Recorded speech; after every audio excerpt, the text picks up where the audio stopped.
Okay. There we go. We are back up and running live. Hi, guys. Hi, Stuart. It's almost time for a mid-season break. Already. Right. Sure, why not? Why not? 5 episodes in. Out That's of okay. 20. And now 40. But out of the first 20. At least in theory it means the second 20 will be quicker because if there's breaks between every chunk, then... You know? I guess. I mean, maybe. Yeah. It'll feel quicker, you know? Yeah. General Grievous, though, snipes in with the first super chat of the day with $1. So thank you. Thank you. Ozzy, $2. Welcome to the Murder Planet.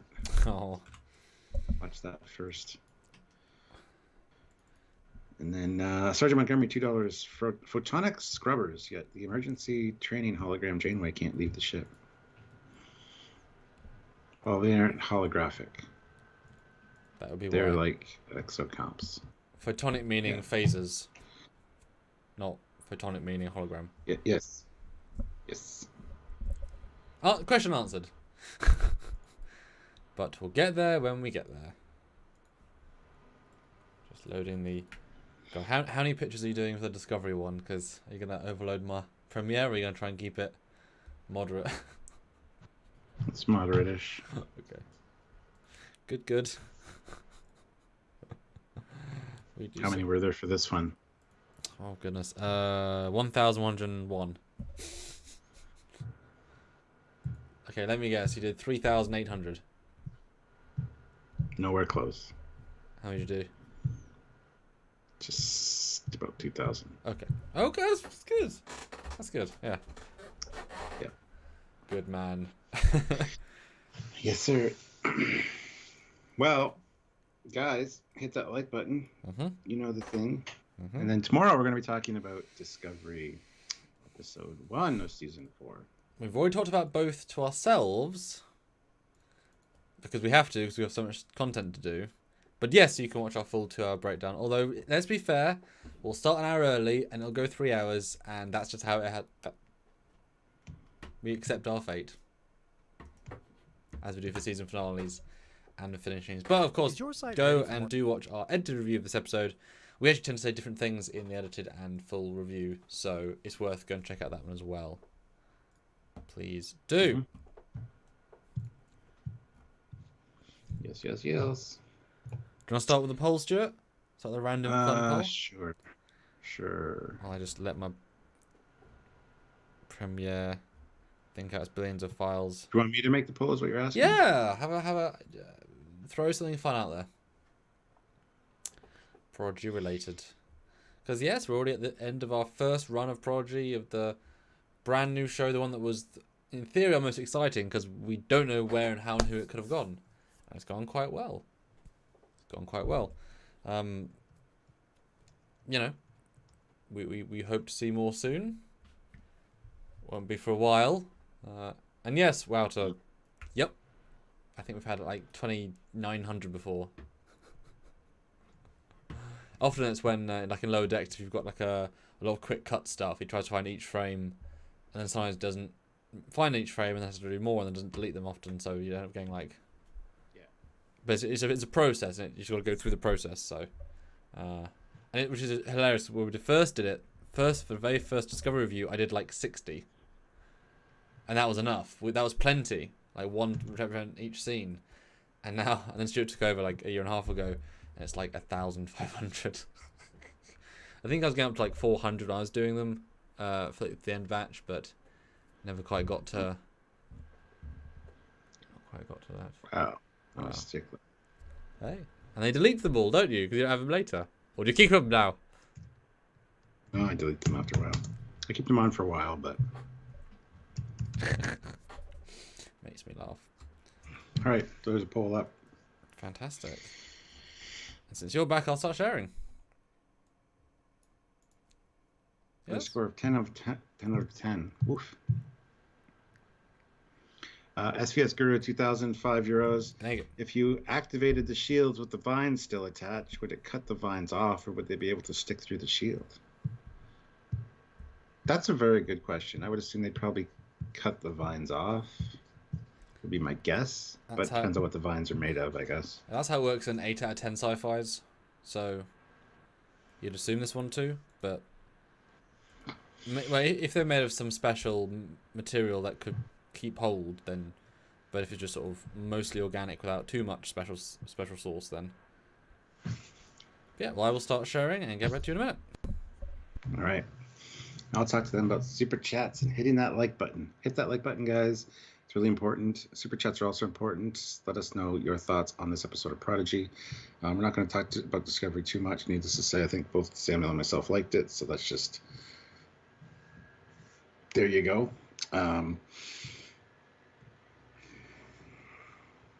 Just your blank. Yeah, but if you can join the channel, make sure you're subscribed, obviously, or join the channel. Click the links or click the buttons down below. Also, if you want to help us on a monthly basis, the join button is, of course, the way to do that here on YouTube, or you can head over to Patreon/Trekyards. Patreon is a great way as well, and is actually maybe better. Nah, I think they're both good for different reasons. So if you can support us on a monthly basis on both ones, like $2 here and like $4 over on Patreon will be awesome if you can, because we get more of the percentage of the Patreon. So just an idea. I just thought. Also, don't forget there's a link down below for the TeePublic and Teespring store. We got some really cool merchandise down there. The TeePublic store has some really great stuff. So if you want to get some Trekyards merchandise, check it out and go take a look. There's also the Eagle Moss affiliate link down below. If you click that, you can get yourself some Eagle Moss ships and then use the discount code Trekyards10 on checkout to save yourself some money. So that's a great way to support us as well, and also get yourself some cool stuff. So there is a poll here today as we're starting out, and the poll is: if you watched Discovery and Prodigy today, which should you prefer? There's Prodigy, Discovery, or can't watch it here or haven't seen either. Those are the options. So we have 21 votes so far, which is good considering the amount of people here. But if you go vote on the poll, it would be greatly appreciated. And also don't forget to hit that like button. That is free, of course. Anybody you know that's maybe watching Discovery or Prodigy that you think would enjoy our content, by all means, share that around with them. We'd really just drop the name Trekyards, just say look them up on YouTube, something like that. We'd like to get our subscriber count up. And don't forget, tonight as well, I'll be doing a Discovery first episode of season 4 reaction at 10 o'clock. So there will be a captain's first reaction tonight. So I'll be doing 2 lives today, plus all the other filming that we did earlier today, which is goddamn hectic. So I'll probably be tired later. But needless to say, that'll be a thing for tonight. So if you can make it to that as well, that'd be amazingly cool. And yeah, super chats, keep them coming. Let us know your thoughts, and we will definitely talk about whatever you guys want to talk about. This is the way. Oh, different show, Stuart. Oh, is it? Okay. Yes. And Marvin says, I can't expect a video from you regarding the Discovery cancellation mess. I mean, it was what it was. We talked about it yesterday a bit, but what can you say about it? It sucks. Not really videos we've made on it, you know? We're too busy doing the normal reviews, so. But Stuart, what did you think of Star Trek Prodigy, Season 1, Episode 5, end of Batch 1 of Batch 1 of Batch 1, or Batch .5 of Batch 1 of Season 1 of 2? That's a lot to process. Yeah, this episode was Terror Firma, and I thought it was pretty great, actually. So you didn't think it was terrible? No, it wasn't terrible. Anyway, so no, I thought it was good. It was a good part 2. Definitely bolstered part 1. I think wasn't a letdown. There was some really cool. It answered a few questions, but it also raised a few questions, which was fun, I guess. And we're trying to get things together now. We know kind of what the ship can do. We know that Gwen's kind of on board now, so we're kind of getting everything together for the rest of the show run. So I'm happy about it. Wish there was more Runaway in it, but that's okay. Yeah, we said bye-bye to the Runaway very quickly. Yeah, it'll be back. There'll be a new one or something. Runaway B, Runaway C, Runabout. Yeah. So yeah, I really liked it. All the characters kind of did their thing. Nobody got left out, and one or two little twists and turns, which was nice. A little bit. The middle kind of suffered a little bit, I think. The whole mountain thing, but I do like that the idea of using the stars to navigate, which is a fantastic idea. So there you go. I thought it was great. Especially they've never seen stars before, because, as in, if they'd lived on the colony the whole time, because prison colony. Yeah. So, yeah. Olivia Juliet's $5. It's time to hear from our diviner. What wisdom do you have for us, oh great diviner? That's the How about you? They're asking for your opinion now, because I just gave mine. So. Yes. Just making the review graphic. Well, does this mean we have to do a season retrospective with only 5? So we're gonna forget the other 5. I think I'll at least have to tell you which is our favorite and what order. I feel like, because it's gonna be in 3 months until it starts again. So at the end, I just don't want this to go too long, because I do have another live to do tonight. So I don't want to be running over that and then just I don't know. Well, it's only half an hour. Yeah, I know how it is. I do. Yes, my thoughts. No, I liked it. It's probably the stronger of the two, because it has a more focus, although it's somewhat odd when you place them back to back, because the planet seems far less of a living entity. There are so many times in this episode where you're waiting for it to kill them and it doesn't, and there's no reason for it to wait. So you're they shouldn't have really given the planet as much of a threat in episode 1. It completely falls apart in this episode. So tonally that doesn't really work, but it's not about that anymore, and we've kind of moved past that. The diviner stuff is good. This is the episode where we get Gwen as part of the crew-ish. It mostly works, but suffers again from the 22 minutes rather than 45 or even 50 minutes for Discovery. With more time would have been better, but is pretty good. Janeway, or fake Janeway in Captain's Chair, was nice, if a bit procedural, and the ending was great. You need to end us on a big note, and they did, even if it's all so it's a teasing big note, and it was absolutely a great way to end. And the Klingon stuff was phenomenal, and we filmed a video on that, and Stuart can testify to how phenomenal it actually was. So it was all over a good episode, and I wouldn't even be surprised if this is the last time we see the diviner for 9 episodes, because this was the end of that mini chapter in a sense. If he goes so far away, he'll track him for months to come. But I can see this being the end of the first batch of stories, and then move into the second batch of stories. Honestly, which is interesting. But hey, if you can jump to other parts of the galaxy or the quadrant quite quickly, so we can reset a bit. So it was good. Yeah. General Grievous, though, $5. Why does the diviner have transporters on this ship but not on the Protostar? I get the feeling there aren't any, or else they would need to walk so far. Well, we're not sure if the Protostar does or not. There's no reason a Federation starship shouldn't have transporters, so just looking to see the explanation for that. So, but you would think she would beam them at many a time, because you can clearly beam it out of the planet with ease. So that might be a reason. Maybe the Protostar engine can't survive with transport tech inbuilt. They would have used it by now if they had it, and you could possibly argue that Janeway is locked out of her memory bank. They have transporters, but that's really pushing it as a concept. The one special engine drive is fine.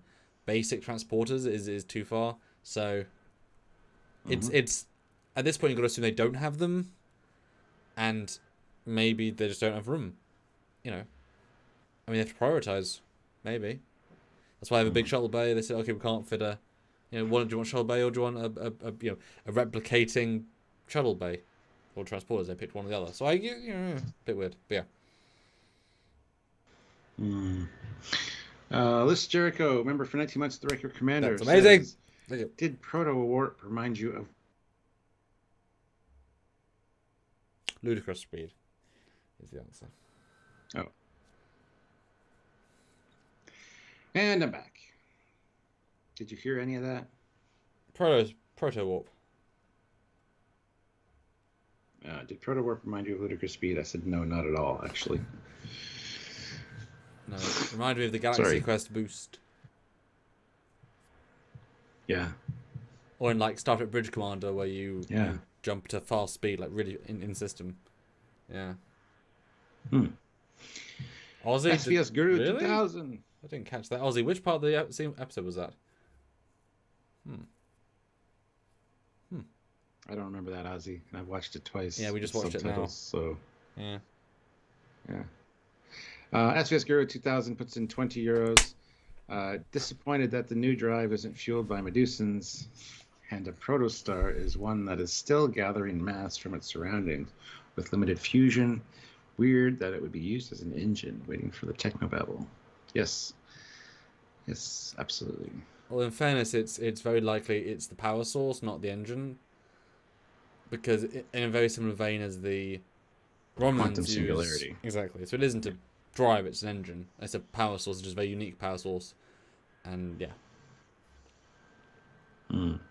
That being said, why wasn't it delivering power to the ship, but drawing power? It was Well, drawing power to the containment field. I assume it's something to the same ilk where, like in Stargate, they have the Naquator bomb or the Naquator generator that only can sustain power if it's on a constant overload, and so it's got its own separate thing. So the drive, it can only be active once it's active, and then it, like, release its power in a burst, and it can't release the power in any other way. So it's like it's like has to be run at 110% or nothing. So you can't just siphon power. Instead, they've got to keep it secure. So that's why it's a test bed, would be my assumption. Yeah. Eric Martin, $5. I say leave Gwen on the bridge. She knows how everything works. And she keeps breaking out of the brig anyway. Well, they're not going to put her in the brig now anymore. Yeah, and certainly she knows everything on the bridge. She knows Klingons. She knows Macbeths. I mean, she's the most versed person on the crew easily. So. Enlisted Jericho, does it need dilithium? Yes. It's for the regular warp drive. Yeah. And that is not a power source. So don't even get me started. If you're trying to get me riled up. Yes, it still needs dilithium. But anywho. Well, let's just get into it. Well, do you want to read your poll? No, because I read it while you were sharing, but I'll do it again. Okay. Get people to vote. If you watch both Discovery and Prodigy today, which did you prefer? Prodigy, Discovery? Can't watch it here, or haven't seen either. Other people were asking, where's the option for like them both equally? Because there's only 4 options for a poll, and that's not fair. You can't say that. And there's always a 51%, even by a hairbreadth. Yeah, it's always one or the other. And not to shame either, you know. If you give me Star Trek 2 and Star Trek 6 on the same day, I will say which one I prefer better. Sorry. But speaking of prefer better, you have the part 2, and then the continues where it left off. And the first thing he says is why would you do this, Gwen? Why? Or what did you do? And she says, I broke my leg. And he's like, that's not what I meant. Yes. Before we move on to that, my goodness. Eugene showed up with 2,000 rubles. Oh, what did Eugene say? The second time on Thursday. Oh, wait. Disco Season 4 has started. I see why. About through episodes 4 and 5, stories finally taking pace, Yep. and get some consistency. As for style, still a lot of Emmy Andromeda bits. JJ Trek feelings are strong, especially with pointless references. Example, the Herodian. Well, the visuals, I mean, the transporter was very clearly JJ inspired, so. And Herodian are good. I mean, it's part of the universe, and yeah, I'm sure I might play a part later. It's important stuff. Even if it is used as a power source, it's still just few magnitudes less powerful than antimatter reactions.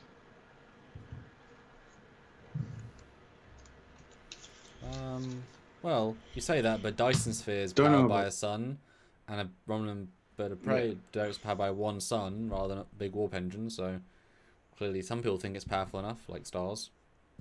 Powers destiny. Or if it ties in with what Harry Kim was saying in Voyager, that it can use that power to generate a wormhole, which maybe moves them faster. Who knows? Don't know.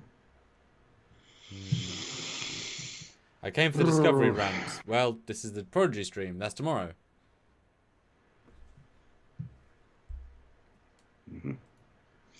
All right. Yeah. Anyway, Gwen broke her leg. And they're mad at her for stealing the protostar, but at least she saved Murph, so. And the counter's fantastic. Well, you stole it from us first, and Jacob Bog's like, yeah. It's true. Like, you're not the good guys here, guys. You're the heroes, but not necessarily the good guys. Turns out the ship is actually just 10 kilometers away and is fine. What an anticlimax to that. Oh no, the ship is... It's fine. Well, Look at the way it's perched too. It's like yeah. It's like the vines would be... No, okay. Like the tension level ratchets down like 500% again. Somewhat lazy storytelling, but I don't know what you could do. But yeah, it was a weird cut. all right. And then she looks for damage. She's got the nacelle readouts out. And then here the console says USS Protostar. Whereas last week they referred to it as the SS Protostar. So which is it? Yes. Need to know. Mm-hmm. But anyway, there's minor damage to the ship. And the vines are starting to wrap around. And I like this close-up of the nacelle because you can see like one of the grills, and that's a cool shot. But she's going to... She wants everybody to get there on the double. She's going to hold off these vines as best she can. Takes the captain's seat. The hologram. XI Janeway. It's lovely to see. Yeah. Oh, the runaway. Oh. Oh no. The runaway's gone. So 10 kilometers is all of a sudden a lot farther now. Yeah. And then it's really heartless how they don't say you can't come with us, Gwen, but don't let us slow her down. Let her slow us down. And I know that he doesn't like her at all, but he's not going to garner any sort of respect just to piss on her like this. He didn't say it in a mean way. He was just like, no, the way he said it, he was just like, she's the reason we're in this mess. Don't let her slow us down. Which means don't really focus on her, but then Rock would have carried her, I assume. But then she used her little brace thingy, which was cool. That was very cool. That was an excellent use. Very snazzy. Eric Martin, $2. How would a bird of prey get there? Caretaker? No. Stop with the caretaker bullshit. I'm so sick of that.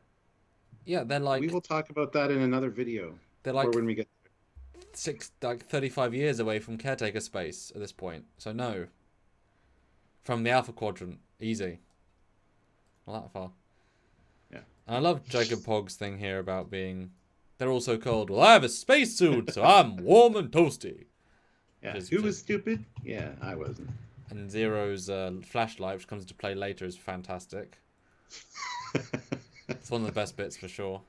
I don't know how I feel about this, but I'm glad I can help. That's got to be one of the best lines. Like, but this is so strange. Why are the vines not killing them? This entire walk doesn't make sense just from a basic concept point of view.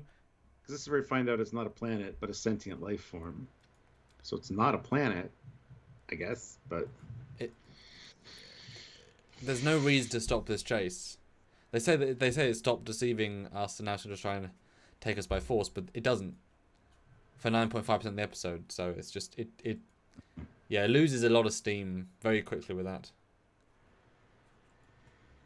But the mountain they're heading towards is actually behind them now. So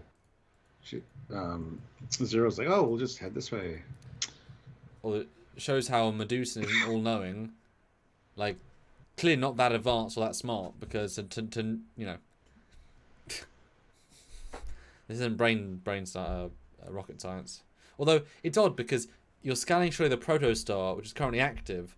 You're not scanning for the mountain, you're scanning for the protostar. So you're saying the mountain and the protostar moved, but it went up and down. How would the protostar go into the surface of the planet? The protostar is behind the mountain, so they're using the mountain as a landmark because they can see it. Yes. That's what she said. But the mountain moved twice. But if the protostar didn't move, why aren't they scanning for the protostar? The mountain didn't move. The planet's been moving them in circles. So it looks like it's moved, but it hasn't actually reformed or anything. But later we see the mountain go up. Like, yeah. Like, the mountain moves. That it's terraforming. That's why it's weird, because, like, well, the ship's on the moon, but the mountain moves. It doesn't really make sense. No, because that makes absolutely no sense. I know, that's why I was confused by it. But it's a moving moon. Moving mountain. Yes, that's one of the whole shots where the last time it moves, Bondar's like, so he looks in the direction as it's brought up, and it's like, well, that's not what it should be. I mean, I prefer it if the Earth just rotated like you say, but it's not well presented, because it literally shows the mountain moving, but that's not. They just scan for the protostar then. But they don't. Shouldn't be hard, because the readings they're not. Like they always detected what was and wasn't real in the readings, so yeah, shouldn't be hard to find, but yeah, whatever. General Grievous, $2. The Kuvmach cult of Klingons should also show up. The Kuvmach. Oh, And yes. SES Guru, 2,000, €5. The planet swallowing the rover also explains why there are no Herodian ruins present. If there were anything, eats everything. And the prey survives, so yeah. We're back on the Protostar, and systems are starting to, well, primary and secondary powers offline, and emergency reserves are at 80. But the vines are wrapping themselves into the plasma conduits or coils, and she's like, "No crew, no weapons, just access to non-essential systems. What would Janeway do? Clean house." And that's where she sends out the photonics ship scrubbers. Also known as floating exocomps. Full disinfection mode, which makes sense why one was scurrying around the ship. It was just keeping the ship clean on the inside. So the Roombas, future Roombas. But David Knowles says, if they are 35 years away from the caretaker, how did the Kazon get there? Their clan walked 35 years. They went places. They didn't just stay in one area. The Kazon aren't new. They travelled. That guy's family, etc. But the episodes were fine. Otherwise, as I said in our other review, the way it's played, it feels as if they stop and the vines never come back. But you theorise they keep shooting it, even though we never see it again. Yeah, that's what I assumed, that they're just going around and hitting them as they're attaching. Yeah, I just assumed given they didn't attack the kids ever again until the big biddle bit, I was like, well, they just stopped for some reason. So, yeah. Olivia Julius, $5. Watch out, that's not Samuel. It's just Trekyards trying to deceive us. Trekyards is trying to get us to force us to hit the like button. Well, it is true. We need 2 more likes to get to 50. It is worth doing. But Stuart, also we do get a more clear MSD, and it does show exactly how many decks. And we have too many things to talk about this week, so I'm not even going to wait for a live just to mention that, because we have literally more things we could possibly show. And yeah, we have the exact deck number. Very, very clear, very, very easy. You've got the hangar bay, then you've got 1 deck, 2 deck, 3 deck, 4 deck, 5 deck, and then the bridge. So 5 middle decks, and the hangar area and the bridge area. So 7 decks, with 2 extended decks. And a little thing with a photon torpedo at the back. Sure, at the back, yeah, in the metal that... Yeah, oh dear. But it's cool though. We said it was a small ship, and other people said, "Oh no, it must be the size of Voyager." I'm like, no, it's really not. It's really small. This is where we find out that something's using a lot of power, and we also find out what it is, which is the gravimetric protostar containment. And she's like, "I don't have any record of this system," which is interesting, because I was hoping that she'd be the one that explained it at some point as to what its purpose was, which she still might do if she gets access to the files. But the fact that she doesn't know about it and she's a training hologram, that's interesting. Access is denied. It's a high, it also goes on to say it's a high priority system requiring command level authorization. So not even a former captain. But yeah, I would assume that if the containment thing around that goes down, it would just destroy everything, because it's essentially a sun. So. Yeah, and it was a great soft reveal it now. Was pretty great. And yeah, generally not knowing what it was. But it makes sense, she's a training hologram. As I said in another review, EMH Mark II doesn't know what the multi-vector assault mode is. No clue, because it's not his database. And this thing was only there to help cadets as well, so... You know, it doesn't have that level of knowledge, and if it's a secret within a secret, makes sense. So it's pretty satisfying, and it's nice. Then she's not as much of a MacGuffin character. She can be a character that grows. Although, like you said, I'm sure at some point they'll hack her brain in a way that lets her access information. Although then once you know all the secrets, it's not as fun. So it's kind of interesting if she doesn't know anything at any point until they learn it with her, and then reveals as we go. But it was It's like, a gravimetric and okay. Although, if you note, in that exact scene, they say we're from 80% reserve power to 50, and yet they spend the next night and day walking around. So, boy, she really successfully reduces power drain because the thing goes on 30% in 2 seconds, in 2 minutes, and yet survives. It's because she diverted power from the food replicators. Which weren't That's active. Because you can imagine them using lots of power when they're not working or doing anything. Wow. I was hoping she was going to like barrel out a set of things there, but yeah, it's fine. It's just a little bit silly. Eugene, 250 rubles. I'm going to bet Hirogen will never be mentioned again. Mystery boxes and red herrings. Peek into darkness vibes. Yeah. This isn't done by JJ, though. It's just got some visual styles that are similar so far and musical tones. So I would be shocked if that was the case. Given we've now seen Hirogen, Kazon, and Klingon all, to a certain degree. And I will just say, though, based on these screen caps, it does rotate. It doesn't come up. It's just literally like 5 frames. So yeah, they are spinning. That's cool, but weird. Yeah. Hey, right. This is the scene, where she says or Zero says that the ship is 10 kilometers away, and then the hill moves. You can actually see it grow. Yeah, forgot about that. Yeah, it's weird. It's weird because you would just scan the protostar, but whatever. Unless it's the planet somehow giving them false readings, but I don't see that. But then very tricky. This planet did a lot last week, and it's not doing much this week. So what could it do? I don't know. But it's a good line though. We moved 10 kilometers while having moved 10 kilometers. It's quite a. Oh, and then we can feel wind, but no wind. I quite like that. Mm-hmm. Oh no. And then a nightmare comes to life. Yeah, and it's one of the Watchers. Yeah. But we got a lot of phaser fire and Zero's a peaceful chap. Can't fire a phaser to save their life. So dual wielding. But they do change the setting on the phaser, at least Gwen does, and use it to light a torch, which of course burns the vines. Yeah, my only thought there was, why did they give her a phaser? They don't like her. That was a bit of a plot hole. Did they give it to her, or did somebody toss her? Like, I don't know. It wasn't in the edit. How She just happened to have one. Gotcha. I mean, yes, they wouldn't give her a plot. They wouldn't give her a phaser as end of story. They don't trust her yet. But it would have been nice if we'd seen like Rock Talk say here. So bit of a plot hole, but whatever. And Mark Lawrence throws in $5. Oh! A thought that I had during the episode. I was hoping that the moving mountains would look more like the Paramount logo. Yeah. Yeah.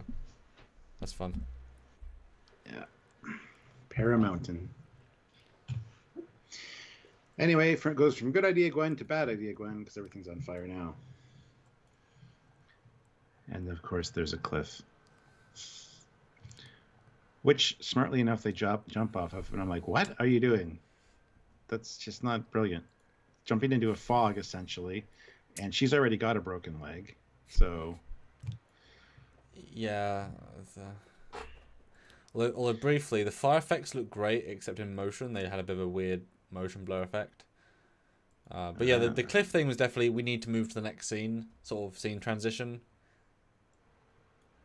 Yeah. It wasn't well handled, but I mean, how do we escape this situation? Oh, we'll jump off a cliff. Okay. I guess. There's a lot of that in all the new Trek today. Well, yeah. Why are there always cliffs? But I mean, we've said in every episode this season, there's been a plot hole of convenience that is absolutely a problem. But again, a lot less story in a kids show. Don't think as hard. Still a plot problem, but it's like, you know. And again, why aren't the vines attacking again? Like, you can't jump past a planet of living plants. You just come to another batch of living plants. So they needed to make a statement like, well, we're on this kind of rocky terrain, the vines can't get to us. That would have been got to stay away from the more soil areas.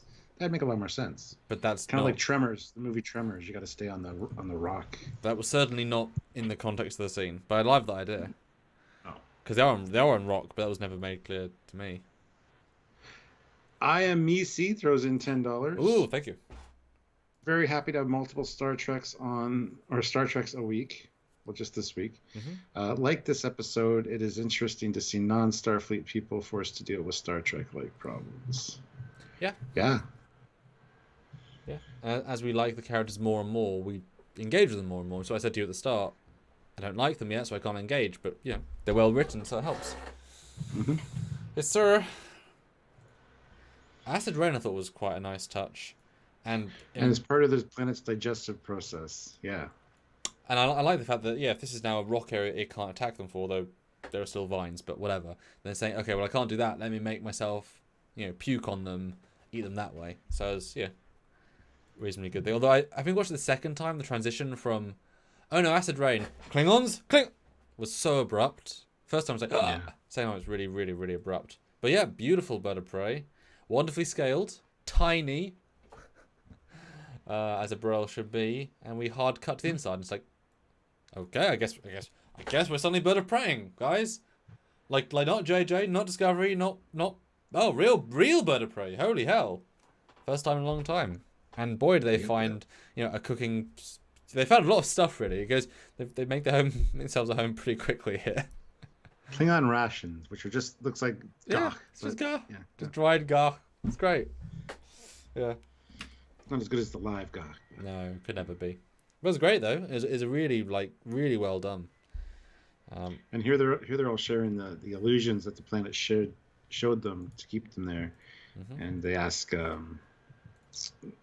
Dal about his, to which Zero says he's always wanted to see his family, but he doesn't know who they were. Which I didn't get that. I didn't get the implication he doesn't know who his family is. I thought that he was too young to remember what the faces look like, but the way she says that, it sounds totally different. I don't know.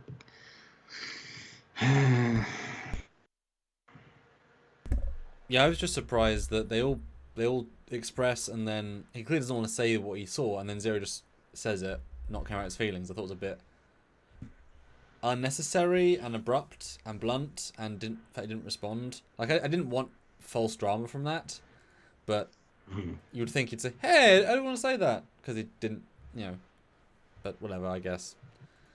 Yeah. And just the way they said it to each other seemed a bit weird as well. It was just too much of a hard cut from the threat to just literally a campfire scene. The second time it didn't work as well. Yeah. James McGill, $2. We may see more of Protostar interior than any ships. Well, I mean, there's not much there. There's only 5 decks. Yeah. So. And we've seen the main rooms and the bridge. There isn't too much around that. SVS Guru 2000, €5. I wonder if anyone will ever call Zero out for their privacy invasions and unsolicited mind reading. Yes. Probably at some point, yeah. Yes. Yeah. But should have been then. But that's okay.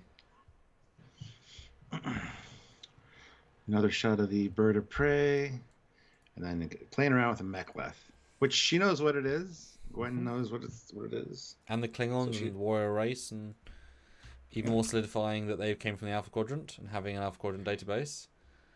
Yep. And what's a fantastic mechleth, it's clearly thoroughly misscaled, unless he is tiny, and he, like mechleths are pretty medium to small. They're not actually that big. I mean, they're big, but not that big. Like he could fit on Worf's chest happily. And so if this mechleth is that big, is Dal like 4'1", 3'5", which would make the Tellarite like 2'2". So it definitely feels more like a mechleth sword. Well, it would make this. It would make the whole captain's chair be too small then. Oh god, yeah, that's true. So yeah. They definitely misscaled this for effect, because it is just a medium-sized knife. But it's or it should have been like a. Those look cool. It should have been, this is a mechleth jah. It's a sword variant, but yeah, it is cool though. It's totally unnecessary, but really cool to see. I get the whole thing about people always ask me what species I am, and I never know. What's it matter if I tell them? Like, does it change anything? So. I mean, no, not really, but Yeah, it was. It's reminding us that's a potential theme. Unfortunately, you and me don't care that much because it doesn't really matter in the grand scheme, even though it might. But until we know it does, it doesn't. Like we're more care about her race because it's clearly way more important to the Yeah. overall story. But you know, Well, we get a little bit of a glean because he asks about the knee brace or the leg brace thing, and she's like, "It's the only thing my father ever gave me. It's an heirloom." mhm. So that's gonna be important at some point, I think. And then the whole Historical weapon or yeah, device or biological agent that her family can use. yeah, and then the whole who would uses an unfinished escape shuttle to jump out of a moving starship. I thought that was a funny line because it's like, yeah, that was kind of sketch move, but Yeah, it looks sketchy as well. And as you said, another review confirmed, escape shuttle. It's yes, clearly not a yeah, shuttle. It's a very specific sort of shuttle. And it's really kind of fun to have them, basically have a drink off the end of a Klingon bird of prey neck corridor. yeah. It's got a cool concept by itself, really. It's cool. And then they look at some constipations in the sky. No, constellations. Oh, Constellations. the constipations what I'll have after eating Sylvia's food. Okay. Well, that's just called daily life at your house.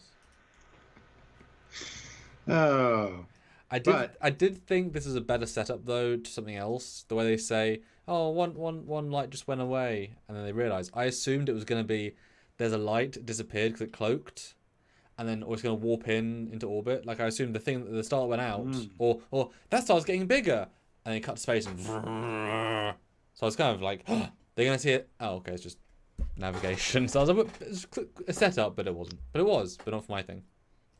well, it was a nice segue into the whole. They're getting lost doing what they're doing, so the stars are fixated, which I think is great. So use those for navigation instead. So Yeah, I think it was set up beautifully. Yeah, I just instantly got something else. But we did still cut then to the space, which was a really weird yet beautiful shot. It's like we have one space shot, let's do something really spacey! And then reverse to a big red, very opposite sort of shot. It's weird. The shots are so different yet the same thing. It's weird. Basically, we're here. The protostars on this M-class planet will beam us down. There you go. But not That's it. right That's it for that scene. now, and not straight to the ship. Well, he does say beam us down at once. But it's nighttime when you cut back to them. And it's daytime when they find it. And he doesn't beam next to it, he beams like a few meters away. And not even to the real ship. Because if he beams down, he should be able to beam That to the real shows- ship. That shows that the planet maybe is putting out false readings. Ooh, well, yeah. Is it talking to them in orbit? It'd have to be, otherwise he'd beam straight to the real ship. He didn't beam straight to the real Exactly. ship. Ooh. Exactly. And that would make sense why they're not moving closer to the ship. Well, it would make sense if the planet sort of learned from its first round of simple mind games and went complicated. But I didn't even think about that plot hole. Because it wouldn't work in the scenario. Because it is back to night again. And it's getting brighter, but it's still nighttime. Or dusk, at least. As they just bump into the guy. And it's a really quite an awkward moment. It's like you'd hear him beam, you'd see him beam. Oh no, oh, he's just there. It's like, no, that's not how that works. You would see him, beam him, hear him. Zero with robot ears would hear. So it's a bit of a lame moment.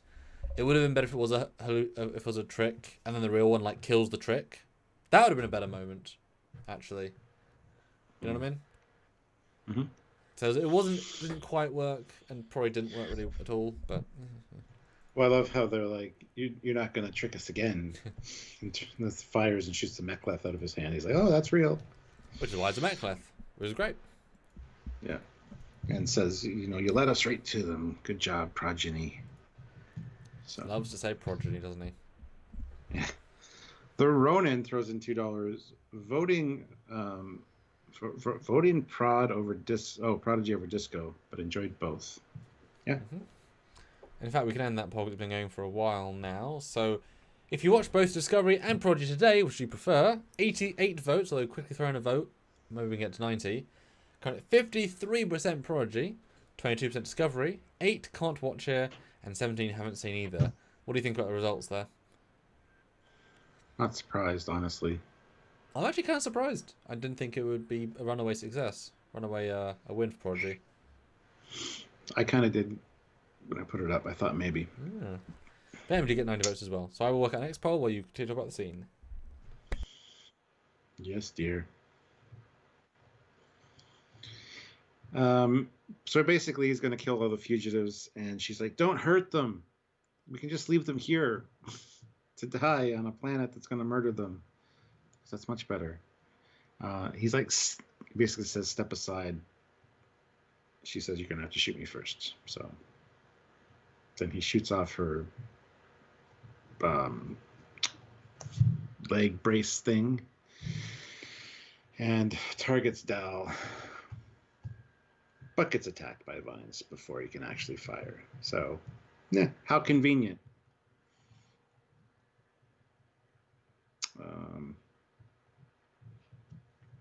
Oh, and then Dal's brilliant idea: split up. He can't chase us all. And at the time, I'm thinking that's kind of a stupid idea because you're going to find yourself in the same situation you found yourself in part 1, where you're on your own, hallucinating, seeing things that the planet wants you to see. Not a great idea. Better to stick together. But anyway, Dreadnought, what's his name? Dreadnought. Yeah, Dreadnought. He frees himself from his vines. Yeah, so I was going to jump back and I like the Gwen thing. It was a nice step in the right direction. Although she didn't seem that... I liked how she didn't seem that concerned about... Like, she still wanted them to find the ship. So she was just like, don't hurt them, but this is still the right choice. So I like the balance there. I still find the laser gun is a bit over, a bit gross, but it's too big and silly, but... then the old trope of, like, looking over the log while they're all underneath it. Like, looking like... Well, that's the whole thing, yeah. And definitely split up a knot was quite funny. Because that was also... That was setting us up for... they're all hallucinations. Like, that could have been the point where we're now DC 40 Adventures, but pretty funny. Yeah, the rock thing was... I thought quite a nice homage to Lord of the Rings. It was the exact same framing to a T. Although in reality... With the Death Eaters. No, the riders, what are they called? Yeah. I thought, Well, I really do think you'd like, it's pitch black with no light sources. You'd see Zero. He'd have to emit some light, but whatever. And this is a robot, so he has robot eyes, but whatever. But yeah, that was good though. And then it becomes daylight all of a sudden, which there's a bit of a weird transition. Sunny day. Maybe they were under the tree cover, but it didn't seem that way. It's a bit of a weird transition, but what are you gonna do? Off to the Protostar, which is still intact and this is what I mean, not attacked by vines, not even covered by vines, except there's still the vines from the first scene, so the thing's just not... It's like, well, why aren't you attacking it? Eat the damn ship. Like, the photonic whatever will have so much juice. Keep shooting. Yeah, but the diviner's there now. And did anybody else cringe when the vines, like, grabbed her one leg that was broken? I was like, ooh, no, please don't do that. Yeah, I was more just upset that she couldn't force pull the not metal. It was quite a good little moment. Although I didn't quite know what she looked out and saw a red glow, said my diviner, and then it cut to him beaming. So I'm like, is that meant to represent him beaming or a ship in orbit? Or like, because they're very, very far away from the, like, she's not close to the cliff, and she hadn't beamed yet. So I didn't know. It's a weird visual, and I don't know. I don't know what to say because it's not even the Dreadnought guy. Yeah. Dreadnought. Because the way it cuts next, she's just down. But if it was that far away, she can't cross. So she's totally a hallucination there, surely. And I think that must be the impetus to the hallucination, because it would just basically hallucination of what she's really doing. But if because she really got that close to the protostar, fine. But you wouldn't, like, the two protostars must be far away, otherwise he would go the real one. But then if it's weird. It's framed the exact same scenery, but it can't be. Yeah. So I guess she's fake. Yeah, I think it was better if she's fake, but she can't have crawled that far while still being under attack. She's not fake, because when they go back to pick her up later, she's covered in these vines, Oh, which sure. would imply that she's still in this spot. But in this first scene, though, in the tree cover, she's being attacked by vines. Like, you can tell she's about to be attacked by vines. So I think she's just maybe there, or maybe she crawled to the real protostar, and then, I don't know. It's weird. Well, she is crawling. That's the whole thing, but yeah. Just that far feels real far. I don't know. And you're right, totally JJ beaming. We'll talk about that again. It's verbatim, so it can't really be any more different or more similar. But she fixed her brace, her weapon thing. That does get fixed. Mm-hmm. And she starts hacking away. And Diviner beams in and has a look and legitimately does want to help her. I appreciate he doesn't flinch at helping. And it's only at the And he point... kind of hesitates and looks at both, and it's like, I have to go, which makes me think that he's going to be a sympathetic villain, like you said earlier. We're going to understand his reasoning for why he's doing what he's doing. Maybe it's to save his planet, to save his species, to get back to their own universe, or whatever. I don't know. Yeah, it was a really well played scene with the amount of nuance in the face. It wasn't easy. And it definitely felt like I could save my daughter and lose the thing I've been searching for 10 years that will save my galaxy, or save my daughter, and all of what I've done is for nothing. All the pain I've given people for the greater good isn't for nothing.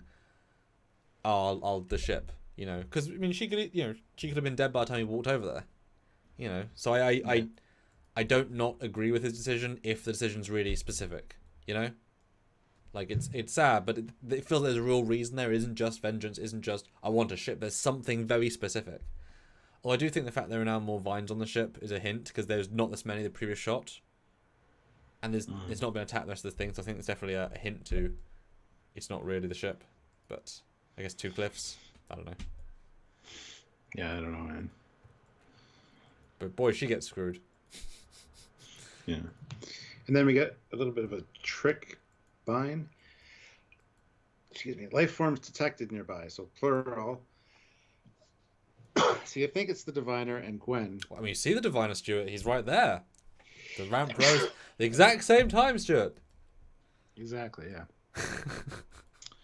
Anyway, I like her, like, disappear from the bridge, end up in the shuttle bay, and I honestly thought that the planet was playing tricks with her at this point, and I'm like, wait a minute, how is that a thing? She's a hologram.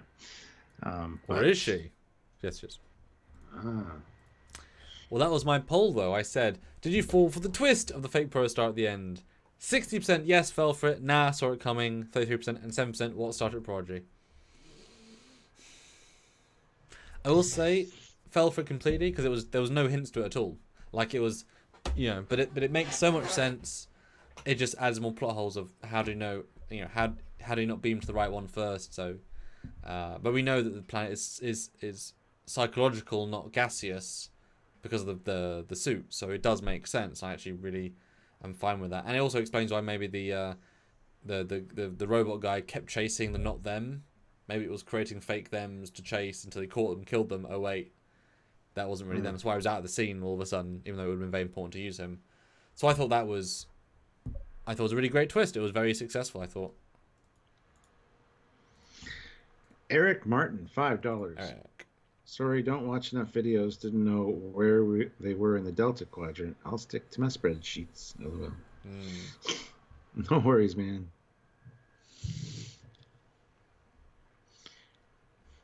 Just the caretaker's not going to be the answer to every question of what's going on in the Delta Quadrant, though. That's just kind of the point we were trying to make. Yeah, this transition was really great with Dow, and then you see the Diviner, and just everything's vines. Diviner? Vines? That's funny. Anyway. Very well done, I thought. Yeah, it was a good little scene, and then yeah, they save her. Lovely shot of the ship, and she does appear to be at the end of a.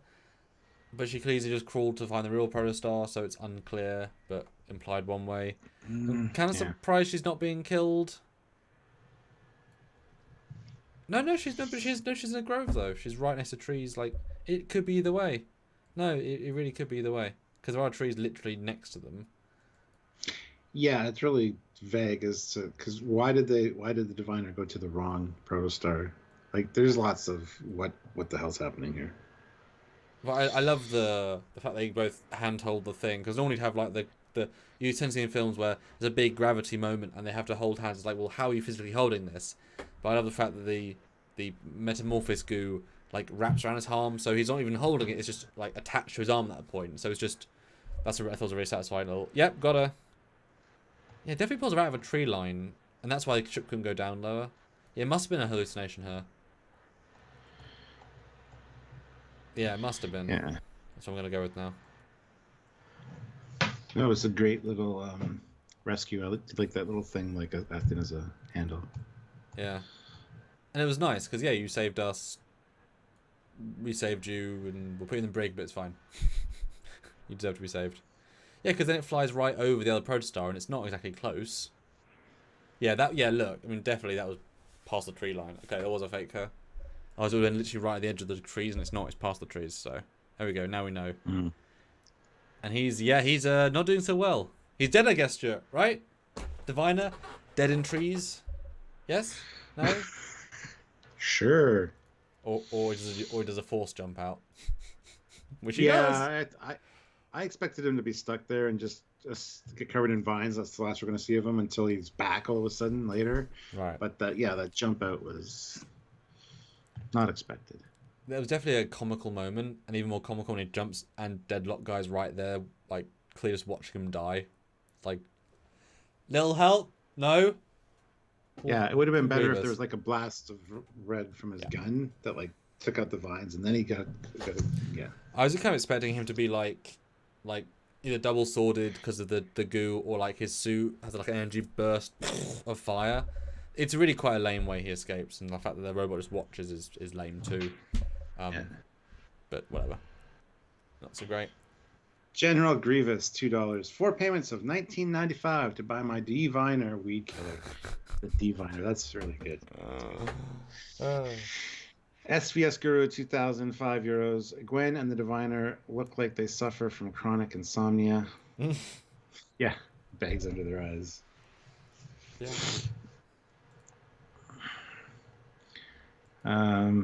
So get us out of here at maximum warp. You should probably set a course where to. I thought he was going to say Federation space at that point. Yeah. That was an obvious moment too. It's fine, just. But then Zero says setting course, so Zero picked something. We don't know where yet. But... Probably Federation space. If he's going to pick, and then he gives a thumbs up to the other guy. I guess. Well, which one? So Jake and Pog activated warp engine, so you can't activate warp engine in the nav console. Because that's where you find weapons from. So why is he launching the ship's warp drive from the tactical station? We don't know. We don't know. And then they go to warp, right? Kinda. Yeah, kinda. But not really. Yeah, I was expecting something better, but that's okay. Like and then we got the warp tunnel. Like they have so many warp grills, Stuart.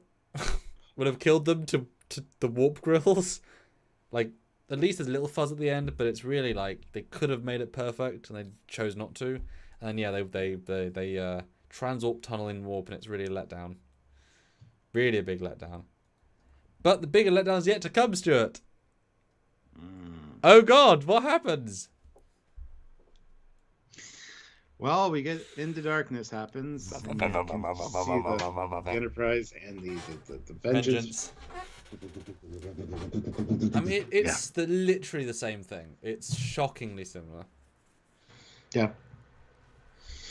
Just change the tunnel to more of a blue color, and yeah. But there's nothing. Yeah, that's it. Even just blur it so the streaks are more, you know. And even the size difference between the Protostar and the other ship, when you see the shot from underneath, it's very similar. And even pace-wise, and even that being red gives you Vengeance vibes. It was really, really close. Also Orville vibes, those like Krenim, Kalon ships. But I was like, I mean, but also that, you know, if they're in this sort of warp, then this would back up. If they're both in the JJ verse, then they both have this sort of warp tech. Would back it up. But I mean, you can't get more JJ than this. So yet more evidence in this episode. They're clearly putting down hints that, as you've said all along, it's a JJ verse ship. Or at least in the first episode. And it came from their universe to ours, and it's been here, and they keep throwing in the clues, and these aren't not subtle clues. So, yeah. Yeah. Good visuals, But- though. Just wouldn't better at real warp. Yeah. But they can't go faster because something called the gravimetric protostar containment unit is gobbling up the rest of the juice. Yes. That's when Zero figures it out. Because the other ship's trying to lock a tractor beam on at this point. And Zero's like, the protostar isn't just the name of the ship. The engine is a protostar. Carrying around a baby star inside the ship. Which you would think they'd be able to scan it and detect it Yeah. when he, if he's obsessed about it, he didn't bother scanning it once. I mean, there's a bit of a plot hole there. So I only got the tricorders like last week, but Yeah. they have internal scanners. He obviously didn't investigate very hard because it's not as if anyone did anything to like unlock the files on the drive. It was clearly there to access. They just pressed a couple of buttons, Jeremy didn't unlock it, so they just didn't check. Seems very strange and a bit literal. But the baby star thing is cute, though. Yeah, I love how Janeway's like, I hate to interrupt the science lesson, but we're being hailed. Mm-hmm. So Progeny, you are alive. My leave you to die didn't work. Ooh, but he does look genuinely happy. I give him that. It was good acting by a CG face. yeah. Basically, if you want to help your friends surrender the ship, and Gwen's like, no, I don't think so. And then a non-crew member activates it, which you would think Jamie would not allow. Like, just saying. I love how the lights go from white to blue though, kind of like black alert. And then and I did say to you, why are there so many lights? Because this. Too many light beams. Because this. But yeah, this transformation good is effect. so cool. The way they panned from the side and just when the cells go down, the other one comes out. A little bit complicated and unnecessary, but cool nonetheless.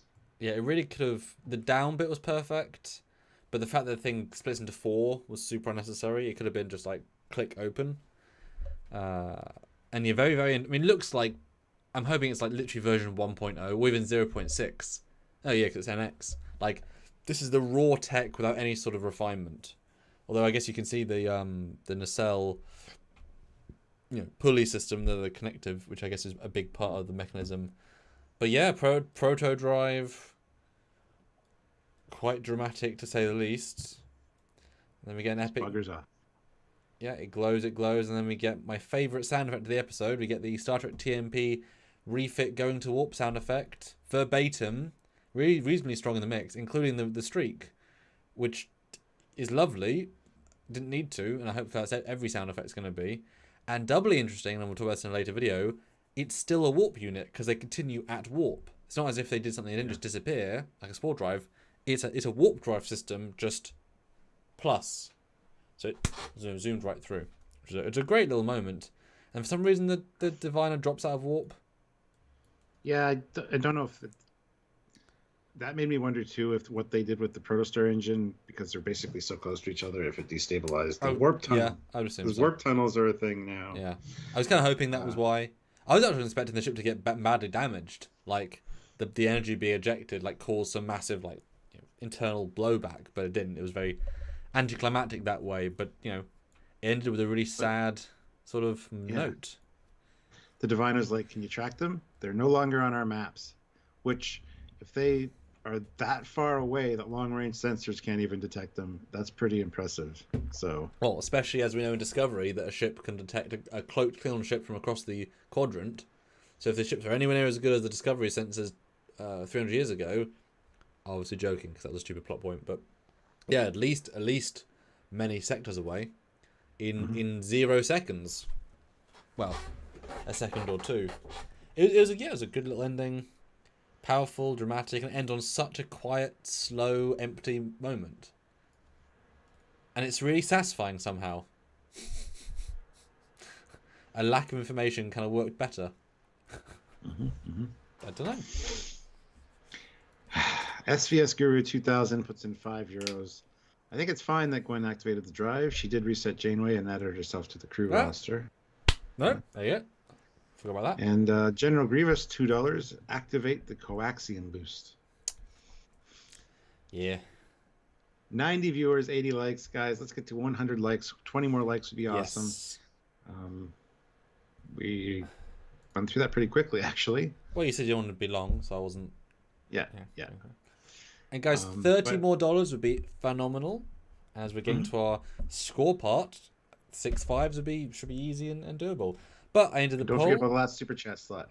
Yes. My end poll was: did you fall for the twist with the fake pro star? 53 people, 56% said yes.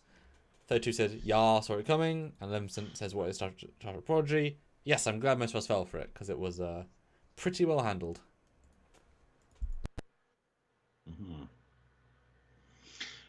So yeah, we're going to get into our scoring. If you guys want to super chat your scores, that'd be amazing out of 10.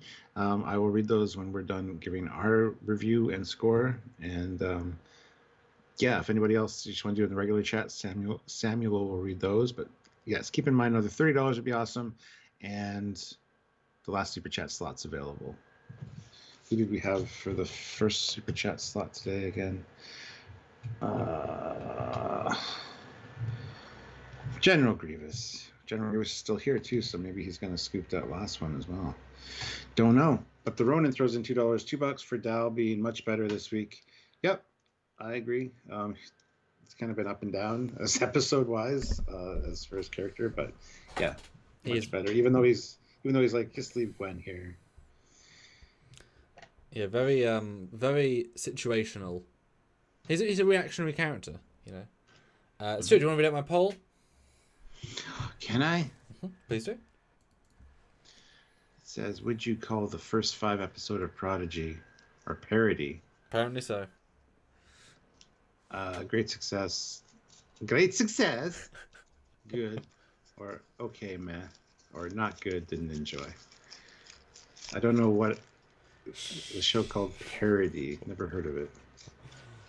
At least, you know, I always hear great success in Borat's voice, so I thought I'd just include it in there. Great success. Very nice. Oh, I should have said very nice, yeah. And then, just, yeah, everything's a Borat coin. Yeah, guys, we need $26 more. Would be good. So, Stuart. And 10 more likes. Oh, yes, those are important too. 100 likes. So, your closing thoughts, and has our review changed your thoughts at all? We did go pretty damn in depth in this, including some plot holes would even spot during. Didn't realize there were so many plot hole issues, especially with the ship and the mountain moving and him beaming down to the wrong protostar. But if it is explained that the planet can fool sensors, which they're not going to explain, but that could definitely be the case. That would make it a lot better. Overall, though, I really enjoyed this episode. I really liked the reveal of the diviner kind of choosing this protostar over his daughter, which was great. And I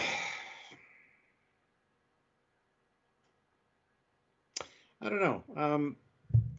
It's maybe not as good as I thought it was the first time around, but it's still a fun ride. The middle part was a little sketchy. True, how did Dreadnought get down there without... Why did he beam down first and not near the... And then the problem with the night and the day thing. So yeah, there's a few little issues. And if they could beam them down, why don't they just beam them up to the planet, to the ship, to take them hostage? They could beam him 1 meter away. Beam them up. Yeah. Like, there you go. So, Janeway not knowing about the Protostar engine was interesting, but Protostar engine being talked about was fantastic. Finally got an explanation for that. Got to see it in action. Got Bird of Prey, Klingons on Herodians in the Herodian system. Might raise a few eyebrows and, you know, ask a few questions, but it's fine. That's what the show's doing. And it's very prime looking Bird of Prey. It's not like it's the JJ version of the Bird of Prey, which was awful. Yes. That being said, Pierre Droulet's was amazing. I would have liked to have seen that one, but so it's kind of got the prime element, a lot of JJ stuff, and I'm still hoping that pays off in some way.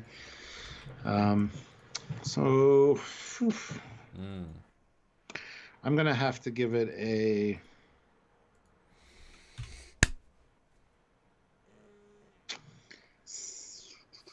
This one's gonna get a 7.7 out of 10. Okay. It was just kind of at the end. It was kind of a letdown. The coolest part was seeing the engine and the ship just fly away, and then it's like, well, shit. Now we gotta wait. Actually, I think that's one of the reasons I'm kind of scoring it so low, is that we gotta wait until the end of Discovery now to see what happens. Which sucks. But it does almost feel like that was the end of that chapter of the story, and now we're going to just reset and tell, they're going to jump in and like, oh, there's a, Because remember they did say, Jeremy did say we've started a beacon as well in the end, at the start. So I'm sure that's going to be a part of it as well.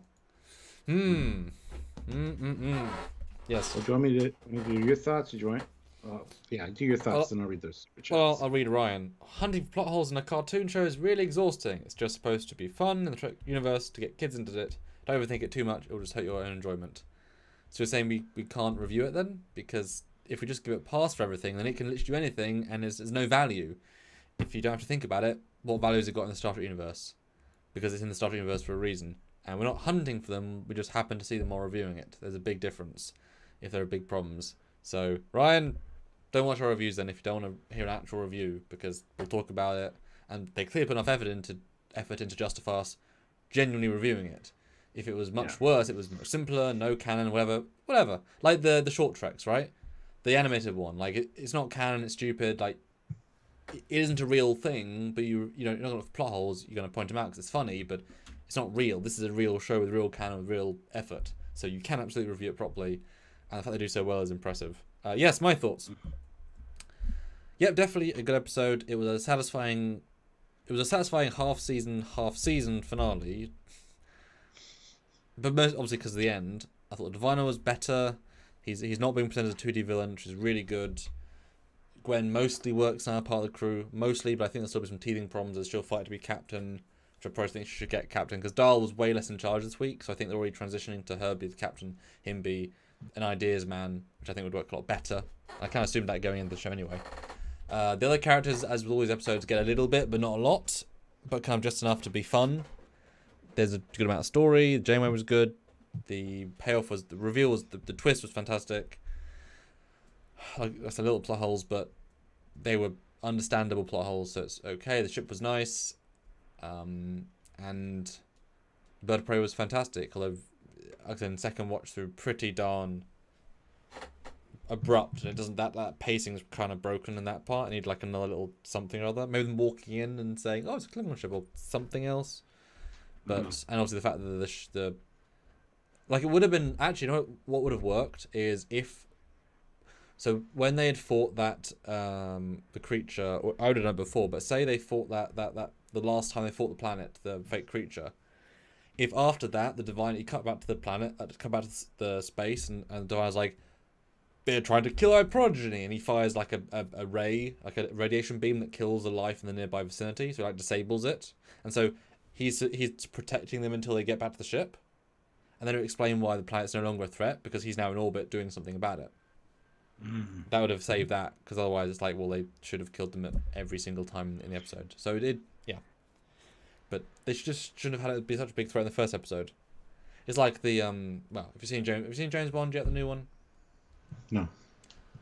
Well, you know what it is from context clues, audience. My score. I feel like an 8. I think an eight's good. It has a lot of good stuff. I think losing 2 points for plot holes and a few errors is fine. But yeah, happy to give it an 8. Okay. That's interesting. Mm-hmm. Okay, well. Yeah. Let's check the super chat scores and see what's going on there. Yes. SVS Guru 2000 puts in €5. 8.5 out of 10. Great twist, great betrayal scene. Marco Van Osh throws in €1, so thank you. Cool. Eugene 500 rubles, amazing, thank you. 7.5 out of 10 for the episode of the show itself, as if it would separate independent thing. Or as if it was a separate independent thing. Okay, as for Star Trek, 4 out of 10, question mark. It presses on too many pain points, in my honest opinion. Show is fine for unacquainted audience, but suffers from being JJ Trek. Wow, no. I very much disagree with that. I'm sorry. Not the biggest JJ fan or, advocate, but a lot of it's just been visual and just music cues and stuff with the score. And we're both waiting for the reveal of the JJ Universe ship. So, waiting and seeing, waiting and seeing. Hopefully that would be nice. That'd be nice. So Marco Van Osh, €2 with a 7 out of 10. So thank you so much. I mean, $15 more, guys. Put in the chat your non-super chat scores. Everyone, I'd love to read them out and see where the consensus is. So put the chat scores in now, and like I said, so $17 more would be great. But my poll with 50 votes was: would you call the first 5 episodes of Prodigy 33% great success, 61% good, 4% okay meh, and 2% did not enjoy? That's really good. That's a hell of a margin for at least enjoyment. Maybe not love, but enjoyment. Cool. I like it. But I also want to tell you what our top episodes are, because we're going to have a massive break, so we'll both forget. In number 4th place, Stuart, you voted episode 2, which is 3. Yeah. Episode 3 was the sun one, or the black hole one. Voted in least place. In second place, no. Okay, your least favorite was. Your second least favorite was the first episode and second episode. Your second favorite was this episode, and your favorite was last week.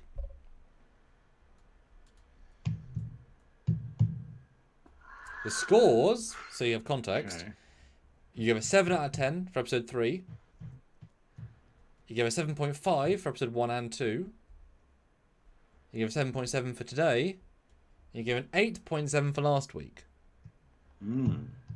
So all 7s, and you jumped right up to 8.7. Nice. My scores were: I gave a 6.5 to episode 3. I gave a 7 to episode 1 and 2. I gave a 7.8 to last week's and an 8 to this week. So I've not gone higher than 8. You've not gone higher than 8.7. I've not got lower than 6.5. You've gone no lower than 7. So we range from 6.5 to 8.7, and we haven't exceeded that range, which is finding its feet range, but no failures. So there you go. You like last week more, I like this week more, and both of our worst was episode 3. There we go. Nice. Yeah. Well, Adam Eastham says, "Are you begging for money?" No. Asking politely. Yeah, and people are very, very kind, and they're regulars on our channel, and they keep the channel going, and they're amazing. So yeah, nobody thinks we're begging for money. So you must be new here. It's also how we pay our rent. So Yeah, gotta live, man, gotta live. But non-super chat scores are 8 out of 10 says Richie Apple, 8.6 says Aussie, 8.5 JL Young, Devereaux 8 out of 10, Ariel 10 out of 10. Ariel, can you say why? That's a perfect score, obviously. Eric 8 out of 10, Bionic Pun 7, Sergeant Montgomery 9, George Mangrum 9, Jacob 6.5, Talicus 7, Captain Casey Stewart 8.25 out of Prodigy, and 4 out of 10 for this. Okay, fair enough. James McGill 7.5. I read that one. So pretty medium range. We're kind of in the middle of what people think. Well, Eugene throws in 250 rubles. Said, all I was trying to say is that I would have enjoyed the show much more if it would have been some marooned in space Prodigy, not Star Trek Prodigy. I totally disagree. Again, sorry. I certainly wish the ship was more prime looking. I mean, I could certainly redesign it and change like 6 things. It wouldn't take much, but again, we're hoping for a reason. And experimental gives you, gives you get out of jail free cards. Yeah, a little bit. Ah, Ariel, the Pro Star reveal was the Proto Warp was the thing. Okay. SVS Guru 2000 puts in €5 and says, a man's got to eat. Begging is still better than shilling for Raid Shadow Legends. We're not begging. There's a distinct difference between just saying, hey, this would be nice if we got this amount, and you guys always deliver, so, we're not begging. Not like, oh, please, help us. We're not going to eat this week. Yeah, so we have a minimum goal we like to reach, and we're telling you how much to reach that goal. That's it. Yeah. So thank you, SVS Guru. Much appreciated. Yes, which means Raid Shadow Legends. No. You'd be surprised how many in a week we get in our inbox saying, would you like to promote our thing? We'll give you this, and this is a free version of the game, and give us money. An actual paid goddamn sponsorship would be nice. Instead of free something or nothing. But also, why would we promote a turn-based battle game on a phone that If they pay us $500 an episode to do it, yeah, goddamn right we will. Just do what a lot of the YouTubers I watch do and go, the first minute and a half is this pre-recorded clip, then they get on with the video. So, yeah. But yeah, it's not worth it for most of them. Most of them are scams anyway. I mean, they're all scams as far as we can see. Well, no, some of them have been legit, but we just aren't interested. 99 likes. We need one more like to get to 100. That is not begging for likes. That's asking to hit the thumbs up button as it helps the algorithm. We appreciate it. Yes. But yeah, we did reach our goal. We got one more like though, as you said, one more like. Ah, Manscaped, yeah. Yeah, so let's talk about their Weed Whacker 3.0, and it's just like... Yes, yeah. I would do those for my late night lives or your late night Captain Foley channel. Right? I'd even demonstrate. Behind a screen, obviously, but silhouetted. Yes, clearly. And you'd have a banana, it'd be all fake. You'd just be with an aubergine. God. And then you have Puppet Stuart walk in and be like, what the hell's happening, Stuart? What puppet me? Oh, God! It's bigger than me! So, yes, go back and watch our edited review because we actually say different things, as we always do. That was our real, first reaction. This is obviously a scene by scene. Tomorrow, of course, we've got our spoiler-free Discovery. It was for the first and last episode of a season. Spoiler-free, spoiler-filled, full edited review, or full live review. That's going to be a lot of fun. It's a very long, very dense episode. So do join in for that at 9 p.m. GMT, 4 p.m. Eastern. And pimp out your live tonight, Stuart. 10 o'clock Eastern Standard Time. I will be doing a first reaction to Discovery's Season 4 opener, Kobayashi Maru. So tune in and check it out. We hang out and discuss the episode and get your thoughts on it. And just have a good hangout session. Like a water cooler session, talking to your friends, your Trek friends about the latest Trek episode. And I just put the thumbnail up, and you can see what I did here. I was able to, you guys have seen the Lower Decks video we did where we included the animated versions of us. I was able to get a Discovery Season 3 version of both me and Stuart. And so here's Stuart dressed for the occasion. Very good first reaction. I surprised him with these, which is pretty cool to have this ready to go. So there are more of these to look forward to. And I had to then go in and tell her, yeah, you need epaulets. It's like, and what do the pips mean? And only captains, because most uniforms are identical, but we actually have distinctly different uniforms because you have more. There aren't pips in a non-captain variant, and there aren't epaulets. So I took different uniforms for that, Stuart. But there we are. There you are. I mean, Area 51 says, "What would get you to your super chat goal?" We're already at it. But yeah. $7 more would be round up to a nice number because General Grievous put in $2 for that last super chat slot. And said digital Ferengi face to censor things. Well, this Jericho says, shame Paramount screwed unintentional viewers, maybe affect your live count. Yes, probably. Didn't really consider that necessarily going in, but yes, probably. Although, just like Discovery... I thought of that right away. Yeah. No, I do. But we did that for Discovery Season 1. And Lower Decks season 1, because nobody could see that either. Did our darn duty to review it, but yeah, it was only Picard and Discoveries 2 and 3. It was everyone else, and obviously Prodigy. No one else can see it currently, so yeah. But yeah, thanks guys. We'll see you tomorrow, and you'll see Stuart later. Looking forward to talk about that episode with you. Area 51, $5. Heck, here you go. Thank you so much. That is amazing. You got the last super chat slot as well as a result of that. So better close out quickly. So thanks so much. And yeah, 61% said good on the part. Marco Vanosh, €1. That's right. Sorry, Area 51. Shit. Well, until you guys are both amazing. Both amazing. We know it. You know it. Area 51, join tonight on the live. Maybe you can get the last super chat slot there. Okay. Just kidding. Until then, he's Commander Cockings, and you can see him there. He's Captain Foley. Look at him. Look at him all fancy. Back later tonight too. Yeah.